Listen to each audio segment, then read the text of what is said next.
lot better corner towards the end of the season. I feel like it's going to be a year two jump for him. Your rushing game was 70th nationally, 7th in the Big For the Ten. offseason stuff, it's done. It's dead. It's in the water. It's not coming back. What's up, everybody? It's your boy T. Smith here. Welcome to the Football Heads Podcast, your favorite place for all things related to football, the hot takes and everything in between. So look, I'm looking forward to jumping right into today's segment. It's just a two. It's a two. We got a two-piece today for you. We got a two-piece combo. JR, he has some business to attend to, but I said, you know what? Don't worry, JV. Varsity gonna hold down the fort. We look forward to seeing you when you get back. Don't even worry about it. But JR, we appreciate you, man. Shout out to JR, man. He is your guy, all things Michigan. But I got my guy, Chef Tone, with me. Chef Tone, we gonna have a good 20-ish minutes, because that's all we can afford to give. All right. Some good hot predictions, some good content coming at you live and direct. Chef Tone, what's going on, big dog?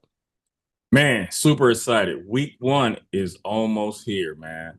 Less than 24 hours, we'll be watching NFL football again. Man, ain't nothing greater than that first week, man. You've been anticipating it so long, man. I'm just excited, man. I'm ready to do this episode too.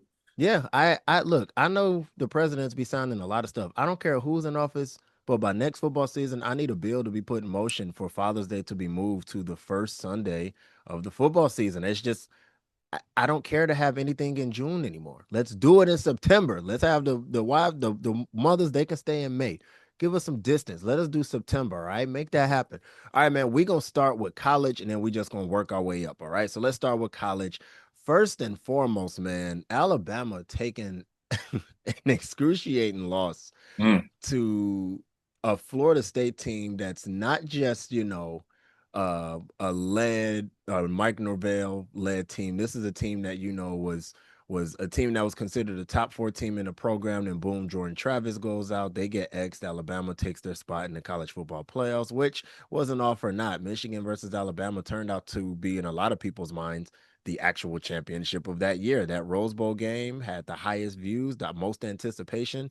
Is Harbaugh finally going to best Nick Saban, which he did, and it ended up being Saban's last bow, right? But now Kalen DeBoer has taken over from Washington, and it just hasn't looked so well. So, man, I'm going to ask you, do you think that Kalen DeBoer is on the hot seat?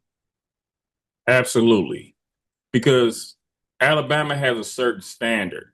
Nick Saban laid that standard. And I don't think if they have another season like they did last season, I don't think it keeps his job, especially after that week one loss. I mean, it don't look like Alabama football to me. So I feel like if he has another season like last season, he's definitely out.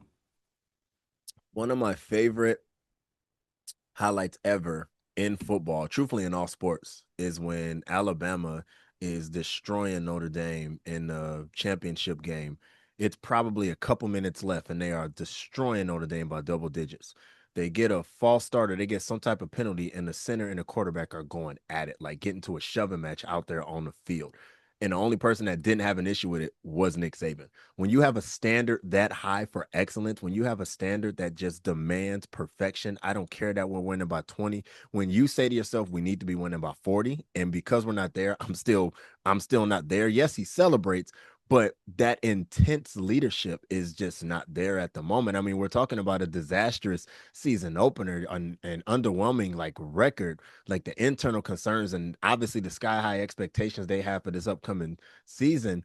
But what I think a lot of people need to just acknowledge is the biggest reason why most people are saying that he's on the hot seat is in just 14 games, he's lost 4 to unranked teams.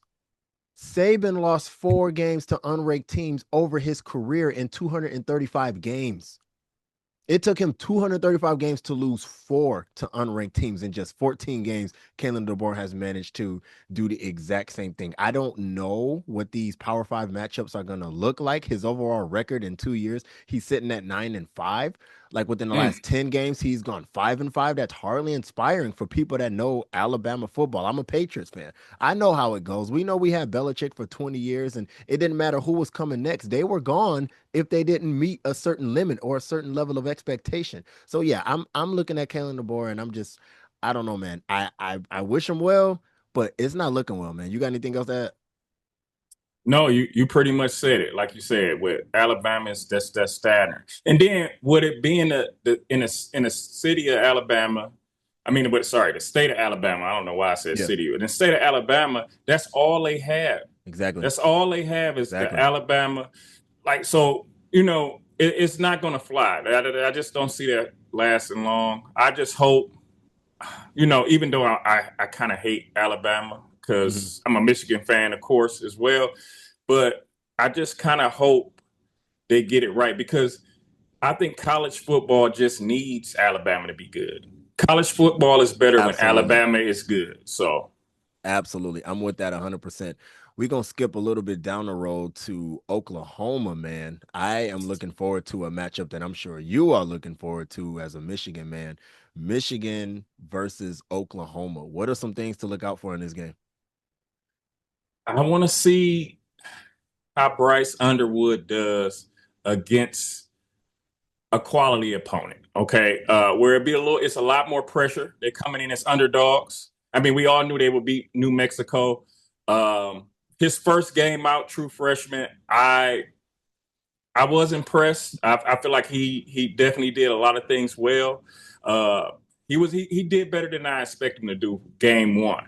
Now he's going to have to step it up another level because he's going to be playing a quality opponent. So I want to see if he can handle that pressure where you can't make the small mistakes, even though he didn't make a lot. But it was, certain throws that were too high here and there. When you make those throws against a quality opponent, that could be the difference between winning and losing. So I want to see how Bryce Underwood steps up against a quality opponent. You called it. I look forward to seeing that. This is the first time that they've ever matched as both teams being top 25 AP teams. So I'm looking forward to that. I'm looking forward to this quarterback showdown. I know quarterbacks don't play against each other per se. They play against the opposing team's defense. But I'm still looking forward to see Bryce versus John Mateer. John Mateer is a guy that's coming from Wazoo. We remember what happened last year when a Wazoo transfer went crazy, i.e., Cam Ward. I'm not putting Mm. that expectation on John Mateer. I'm just saying Wazoo knows a thing or two about developing QBs. They also know a thing or two about letting them walk. I don't know why they let it happen in back-to-back years, but I'm looking forward to see what he does. I'm looking forward to seeing, a Wazoo team that they had sky high production last year. I think I saw that they led the nation with 44 total touchdowns passing and rushing combined last season. I'm looking forward to seeing what happens. He opened the season, I believe, with almost 400 yards. And Bryce, as a freshman, he did something that had been done before. He had a program high 251 yards passing for his first year as a signal caller. That's a record. Justice Haynes coming from, you mentioned it, Alabama rushed for close to 160 and 3 touchdowns. Look, it didn't matter that they were playing against New Mexico. What mattered is I need to see a game plan. I need to see some structure, and I think I'm going to see that. I'm also looking forward to seeing Michigan's game plan defensively, like their secondary, your linebacker play. You're going to have to generate some type of pressure because now you're going against a decently proven quarterback that has a track record. I think Michigan was ranked fifth or sixth in on defense in the first game. And Mateer, he may not be their toughest assignment of the season, but he's their toughest assignment yet. So I'm looking forward to seeing that. Do you think that this is going to be a game that is going to be close, or do you see either side pulling away in the end? I think it's going to be a tight game for the first three quarters. I think the game is going to be won in that second half, in that fourth quarter, where it's going to be a couple plays. And I think what Michigan needs is to create, like you said, on defense, create a turnover, create some stops where they can get us in position to possibly win the game. Um, it's going to be a tough one though. It's going to be a tough one for us to win, but I think we can pull it out. But like I said, it's going to be a close game. I think our defense can hang in there. I think our offense is good enough to hang in there for most of the game. It's going to be won in the fourth quarter to me. I think it's going to be a pretty low scoring game, probably first to 20. I would say first to 25 probably wins this game. Uh, I don't know. Like I said, I think it's going to be close though. I don't like what you just did because there's a team we're going to talk about later that I'm going to suggest first to 20 points wins. You suck. I don't like you at all. We're going to jump right into actually, before we jump to the next topic, I'm with you because I love that not only did Bryce have the opportunity to play under 120,000 under the lights for his first actual game as a Michigan Wolverine, he now has a test on the road playing a night game against a ranked opponent. You talk about having your work cut out for you. Man, he's really got his work cut out for him. But we're going to jump from Saturday to Sunday because you are right. The NFL season is officially here. We're truthfully going to start with Thursday night football because by the time this is posted, it will be Thursday and it'll be, moments leading into the Eagles versus the Cowboys. But before we get into our pick'ems, who's a player that ultimately this first week you're like, this is a player to watch? Who's your player to watch? I don't want to be a homer, but this guy, I'm just I'm super excited about to see what he's going to bring this season is Jahmyr Gibbs. I want to see because just looking at Jahmyr Gibbs, far as from coming from a rookie to a second year, he's gotten better. I mean, it was a major jump. Uh, he's responsible for a lot of our touchdowns, and I mean, as far as in the rushing game, and also this year, Johnny Morton said he was gonna be actually more in a receiver and Slot work, yeah. yeah, more in the Yeah. slot, more of a receiver this year. So I want to see how that works because I always thought, even last year, I thought he should be involved in the pass game a lot more. And I want to see what that's going to do because he's just dynamic. You just get the ball in his hand and he can run into the goalpost at any time. So I want to see what Jahmyr Gibbs brings this year. I mean, this season also definitely in week one because we got a tough opponent with Green Bay Packers. Now that they got Micah Parsons, I want to see what he brings to the table because I feel like he's just a game changer. I feel like he's that next era of top running backs in the league. We got Saquon now, Derrick Henry still in the league, but I think once those guys retired, he's that next group. Him, Bijan. I that's my guy to watch. My guy to watch is Pat Surtain. Listen, I'm a defensive guy and I am beyond unapologetic about it. Every year, the league never ceases to amaze me at how tough they make it for a defense to be defense. But Pat Surtain has stepped up to it. You want to talk about elite corners in today? He's at the top of the conversation, and it's you can say it's close. To me, it's not. He has a rare combination of not just his size and his speed, but he has this like a particular technique that allows him to just completely erase a receiver from the game. So you want to talk about taking a third of the field away? That's going to piss a lot of quarterbacks and OCs off, and I can't wait. Like again, it's not just his athleticism. He has football IQ. He plays with patience at the line. He doesn't get beat often on at least double moves. I see him like he has some footwork that like when you actually watch his highlights, you are amazed at what it is he's doing. Maybe it's because it's Denver and Sean Payton is still recovering from the whole Russell Wilson debacle, but Bo Nix and Cortland Sutton, like he really has a system going. He took that rookie quarterback to the playoffs. Regardless of what happened there, you got there. So it's like if you're gonna throw Pat Surtain's way, you better be perfect because he contests balls, he has speeds to run stride for stride, like a deep threat. Don't even think about it. This defense looks completely different when he's able to shut down one side of the field. So Pat Surtain is the guy I'm on the lookout for. Let's wrap this up by getting into our picks. You brought up Micah Parsons. My condolences to you, my brother, having to see that man twice a year. But now a Micah Parsonless Cowboys playing against the reigning champion Philadelphia Eagles. Eagles versus Cowboys, Thursday night football, 8:20 start time. Who you got? I got Philly. Even if Parsons was on the Cowboys, I would go with Philly. Uh, they they just they're just better than them. I mean, like right now, they're just a step above Dallas, and I just don't see them winning that game one. So I'll go Philly. Call me crazy. Give me the Dallas Cowboys to They got to go shock the against me. world. I don't just have to. Sadly, I'm going to play back the tape last year when all of us said Cleveland was about to wax the floor with the Dallas Cowboys. The line was at 2.5. We all said, you know what? That is not fair to Cleveland. That line should be at 8.5. And Dallas just came out and freaking Forgot went about that. berserk. I said, look, it's not just that. We are in an era of Super Bowl hangovers. You remember Kansas City Chiefs won the Super Bowl. They came out against the Lions week one. What happened? They lost. Exactly. They lost. Tom Brady and the Tampa Bay Buccaneers, they won the Super Bowl. They beat Kansas City. The next season opener, they lost. The Rams beat the Bengals in the Super Bowl. Next season opener, they lost. It's not uncommon for a team to still have that Super Bowl hangover. With Philly, I know we talk a lot about Micah Parsons departing, but I can't ignore that they have a lot of new faces on that defense. My Pats was able to sweep Milton Williams from them. Josh Sweat is gone to the Cardinals. Fletcher Cox is gone. Brandon Graham retired. Big Play Slay is with Pittsburgh. C.J. Gardner, even though he's out for the season, he's with Houston. So they got some new faces on that defense, and I know they've been stacked. I know that is Georgia University, but I'm interested to see how they match up against a Cowboys team that, obviously they will always not just have this chip on their shoulder, but all eyes are on them. All eyes are on quote unquote America's team. So give me the Cowboys, man. Next game, Chiefs versus Chargers. Andy Reid versus your boy Harbaugh. Who you got? Oh, that's a tough one.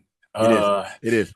Chargers have always played the Chiefs tight. So, but Andy Reid, they win season openers a lot. I'm gonna go with the Chiefs in a nail biter. Clean. I'm with you. I'm going with Chiefs. Harbaugh is good. I just don't think he's going to best Andy Reid. At least not yet. I'll probably give him one more year, or truthfully, one more game. This first game, not yet. We are starting off the year with a lot of divisional matchups. It's crazy. We're so used to college. Your first 3 games are against St. Clair Shores University and Vermont Tech and McDonald's and White Castle University. Like, you're not used to these big games coming out the gate. So yeah, give me Andy Reid. Give me Andy Reid, man. I got no reason to go and get Tim or Pat Mahomes. Here's the one I'm looking forward to: Ravens Bills Sunday Night Football. Who you got? Man, that's gonna be the game of the week for me. Yeah. And they played so tight in the playoff game. I think Lamar gets his revenge against the Buffalo Bills in game 1. I'm going with Baltimore. I'm with you. I'm going with Baltimore too. I know I'm gonna catch flack from a lot of the Ravens fans. In the regular season, give me Lamar every day. It just is what it is. I know that they didn't beat the Chiefs last year in the season opener, but they are one team that has a lot of tough season openers. But I think they make it happen. That defense, it's not just on paper. When you look at that defense, like Jesus, that defense is nothing to play with. Give me the Ravens. I don't even think it'll be close. I'm thinking like a 31-20 type of game. Give me the Ravens Sunday Night Football. Next game, one that might not be popular to most people outside of these 2 cities. Tampa Bay and Atlanta, the Bucks and the Falcons. Who you got? Ooh, that's a good one. Atlanta swept the series last year. So Michael Penix coming in, season opener. I think it may just be a little too much for him to beat the Bucks game 1. Later in the season, I can see it happening, but week 1, I'm gonna go Tampa Bay. Same, man. Aside from the Eagles and Cowboys, I've been with you. We've been rock solid in step. Give me Tampa Bay. Who's the most experienced quarterback in the NFC South? That'll be Baker Mayfield. Baker Mayfield. Give me Baker freaking Mayfield. I'm not taking Bryce Young this year. I'm not trusting Penix his first year, and I'm not trusting either Spencer Rattler or Tyler Shough. Like, I give me the experienced guy. Yes, he has a new offensive coordinator. They will figure it out down there in Tampa. Give me Baker Mayfield as he continues to resurge his career. I love what I'm seeing. Last and for certainly not least, if you want to take your time, we got a few extra minutes. You go ahead. Packers versus Lions, 4:30 Eastern Standard Time. Let's do it. All right, so it's going to be a tough game for the Lions this week. Micah Parsons enters the fold to a Packers defense that was already a really good defense last year. But this is not a homer pick. I'm going with the Lions to win this game. Couple things. Packers defense was pretty good last year. Definitely good against the pass. Top 5 in sacks last year. But one of the things that they had Achilles heel was against the run. You could run on the Packers. What's our strength? Running the football. Micah Parsons doesn't change that either way. Like, adding him and losing Kenny Clark may I mean, it's probably about even as far as run defense. I don't think it's going to change it anymore. It may hurt them slightly. So I feel like we're going to go in there and we're going to run the ball. We're going to keep Parsons off of Goff. And I think we squeeze it out in a tight game, the Lions. Speak more to keeping Parsons off of Goff. Speak more to that. So we're gonna run at them. So we're gonna constantly run at them. Also, I feel like with the offense, just the bits and pieces I seen what John Morton had done in Denver, I think he's gonna run a lot of quick plays where he throws the ball quick over the middle slants, also wide receiver screens, also quick plays to like your running backs, your tight ends. I feel like he's going to make the speed up the offense, also run him a little bit more hurry up to try to keep Parsons from getting the rhythm. Because what he needs as a pass rusher is he needs Goff to have to go to his second or third read so he has time to disrupt the play. So I feel like they're going to keep that in mind, and they're going to run a lot of plays, run directly at Parsons. Also, like I said, a lot of quick passes. I think that would keep Parsons off of Goff. I appreciate that. I'm going with the Packers in this first game. I'm going with the Lions in round 2, and I'm going with the Lions to have the overall better record and still take the division. But this first game coming out the gate, I am going with the Packers for the reason you mentioned. That's why I was interested in hearing more. And I'll give you time after this to, respond if you'd like. That protection for Jared Goff. I don't know what the middle is going to look like. I know Micah Parsons in the edge. If it's Micah Parsons versus Penei Sewell, we got to see Micah versus Lane Johnson, and Micah won a lot. But one thing I know about Detroit and Dan Campbell is they love film. They study the tape. So I don't think Penei Sewell is going to be concerned with him at all. Taylor Decker, that's another story. If he lines up across from Taylor Decker and Rashawn Gary is on Penei Sewell, or they somehow create a demonic 4-man front where they're both loading one side of the ball, one's in a wide 9 technique, and they just come rushing off the ball, I'm not so sure. It's either they're going to double team him and apply pressure, but they might end up having Monty or Gibbs remove whatever route they were going to run and actually be that extra blocker, which is going to help that defense in the long run because now you've eliminated one of the biggest playmakers, especially if you're talking Jahmyr Gibbs. I'm concerned about how much time Goff is going to have. We know that time in the packet is so different when you're actually watching it in real time.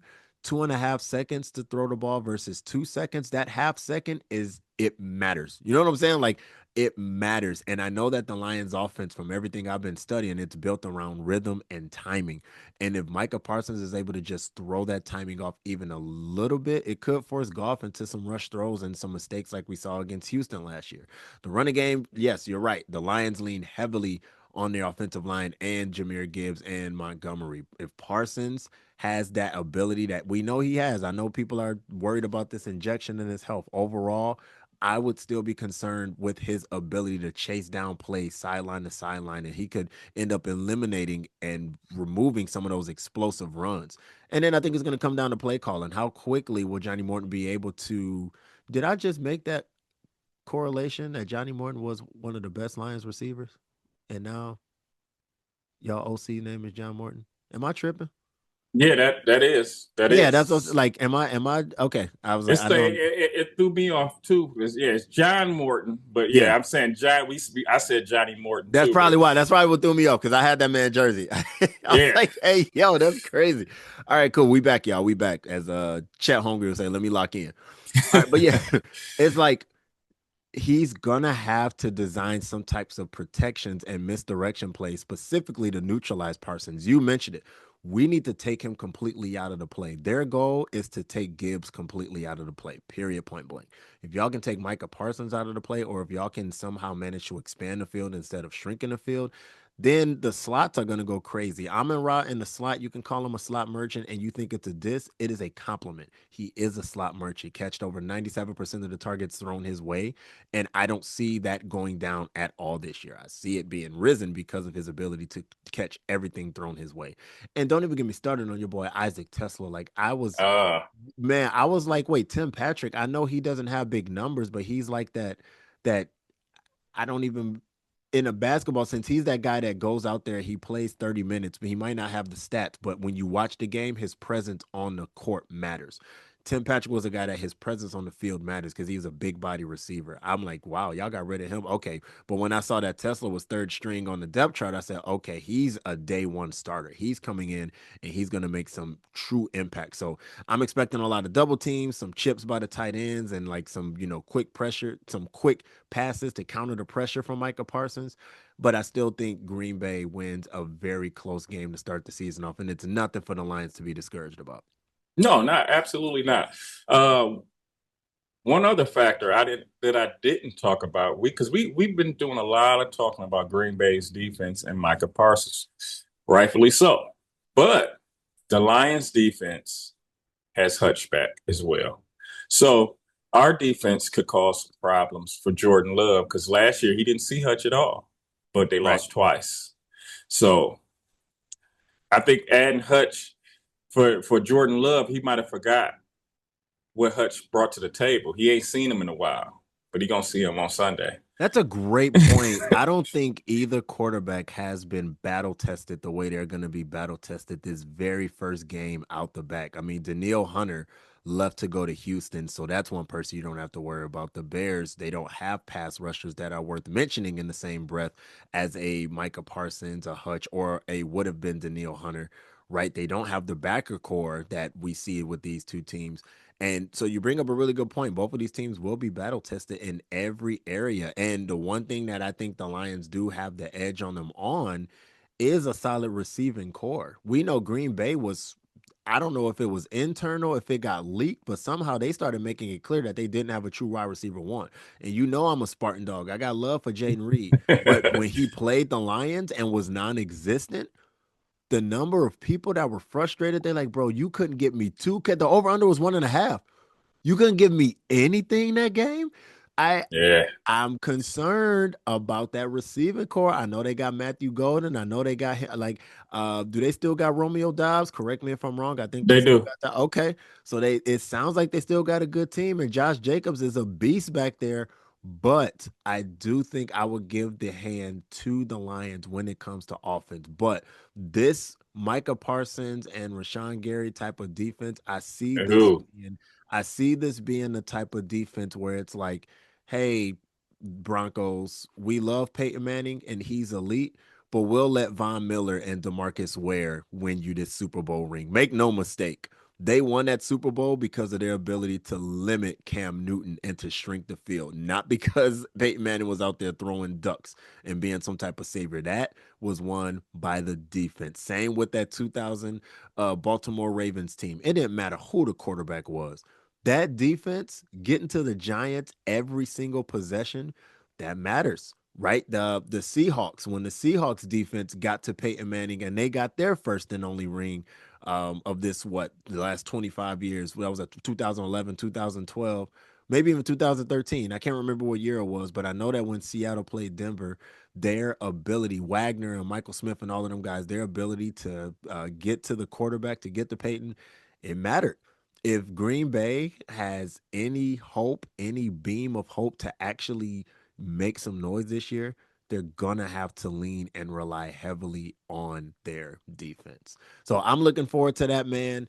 I'm looking forward to everything we got coming up this season. So let me make sure I played the tape back right so that we can make sure we record all of our picks. So when I looked at our picks, hold on, let me pull them up. You're going with Philly, the Chiefs, the Ravens, the Bucks, and the Lions. Yep. Cool. I'm going Cowboys, Chiefs, Ravens, Bucks, Packers. Y'all, listen. If either one of us go 5 for 5, I don't care which one of us you root for. You better be rooting for one of us. If either one of us go 5 for 5, we're doing another jersey giveaway. That's right. I said it. You heard it here There first. we go. Spread the word. Either of us go 5 for 5. We are doing another jersey giveaway. Speaking of jersey giveaways, y'all know I had to shout out Instagram at I Got Lenses. He was the winner of the first jersey giveaway, and I have in my hand the fresh, pristine jersey that he asked for. Baltimore Ravens. Oh, where we at? Baltimore Ravens. Lamar Jackson. Authentic. Shout out to Fanatics.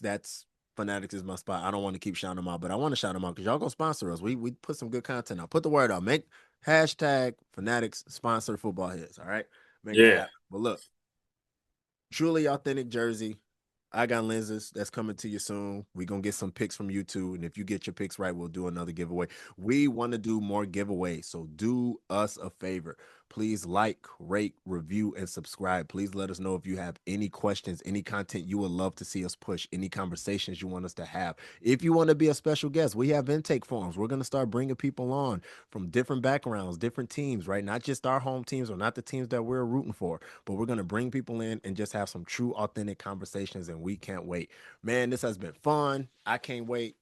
I got my QB1 going on. I can't wait to see my QB1 do his thing this year. I know we Oh didn't talk yeah. about my team, but I'm looking forward to seeing us put the work, put the brakes on Pete Carroll and this new Las Vegas Raiders team with Ashton Genty and them boys. Look, I'm excited for a good game. I'm obviously being a homer. I think realistically it's going to be a true battle test with the health, the overall health and strength of our team. We have a right tackle who's a veteran. We have a left tackle who's a rookie, right? So it's like we have a quarterback who's in year 2. That could be a recipe for success or disaster.